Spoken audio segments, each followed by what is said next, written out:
இப்போ ரீசென்ட் டைமில் என்கிட்ட நிறைய பேர் இந்த கேள்வி கேட்டாங்க. நான் ஏஐ டூல்ஸ்லாம் நல்லா யூஸ் பண்ணுறேன் ப்ரோ. ஆனால் என்னுடைய ஒர்க்கில் எப்படி அப்ளை பண்ணுறதுன்னு தெரியாமல் ஸ்டக் ஆகியிருக்கிறேன் அப்படின்னு நீங்களும் யோசிச்சுட்டு இருக்கீங்கன்னா, இந்த ஏஐ டூல் தமிழ் சேனலை சப்ஸ்கிரைப் பண்ணி வச்சுக்கோங்க. இந்த ரெண்டே பாயிண்ட்டை மட்டும் நீங்கள் வந்து ஃபாலோ பண்ணுங்கள்.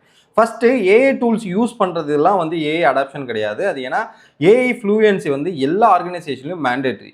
Chat GPT, Claude, Microsoft Copilot இது எல்லாமே மேண்டேட்டரியாக யூஸ் பண்ணும். உங்களோட ஆஃபீஸில் இருக்கிற கடைநிலை ஊழியர்லேருந்து சிஇஓ வரைக்கும் எல்லாருமே யூஸ் பண்ணும்.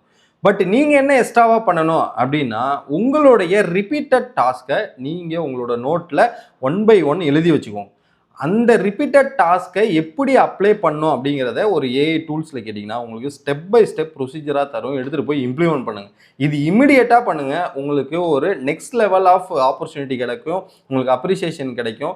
ஸோ இது உங்களுக்கு நெக்ஸ்ட் லெவல் போகிறது கண்டிப்பாக ஹெல்ப்ஃபுல்லாக இருக்கும். இது என்னோடைய அட்வைஸ்.